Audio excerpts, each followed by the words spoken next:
ఉంచే దేవుడై ఉంటున్నాడు. నిన్ను అంతనంత ఎత్తుకి తీసుకెళ్లే దేవుడై ఉంటున్నాడు.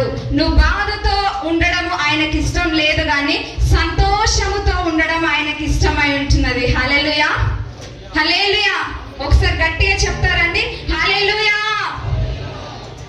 ఇక్కడ దురాత్మ లేదు కానీ పరిశుద్ధాత్మ ఉంది. కాబట్టి అందరూ ప్రతి ఒక్కరు పరిశుద్ధాత్మతో నిండిన వారై ఆయనను మహిమ పరుద్దామండి. అందరం కలిసి హల్లెలూయా స్తుతి మహిమ అనే పాట పాడుతూ ఆయన నామాన్ని మహిమ పరుద్దాము.